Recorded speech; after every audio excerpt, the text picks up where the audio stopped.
পরে আবার বলেন যে আমরা এই সুযোগ পাচ্ছি না। আপনার 30 সেকেন্ড সময়। রাখতে হবে যে কথা শাহজাহান চৌধুরী সাহেব বলেছেন, এটা আমরা সরকারি দল, আমরা ওনাদেরকে সুযোগ অবশ্যই দিব, কিন্তু আমাদের সরকার সম্বন্ধে এবং দুইজন মন্ত্রী সম্বন্ধে যে কথাটা বলেছেন সেটা সংসদে রেকর্ড রাখতে হবে, এটা নিয়ম। তাই আমি আপনার দৃষ্টি আকর্ষণ করি।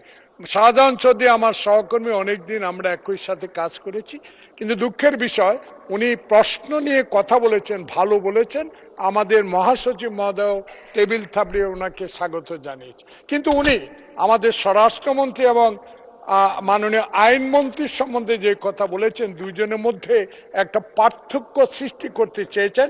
বাংলাদেশ জাতীয়তাবাদী দল এমন দলের নেতৃত্বে, এমন নেতার আদর্শে গঠিত, সেই দলে কোনো বিভাজন নাই, এবং যাদেরকে এখানে মন্ত্রিত্ব দেওয়া হয়েছে তারা অত্যন্ত যোগ্য ব্যক্তি, এদের মধ্যে কোনো বিভাজন নাই। তাই এটা রেকর্ড থাকা দরকার। আপনাকে ধন্যবাদ। ধন্যবাদ।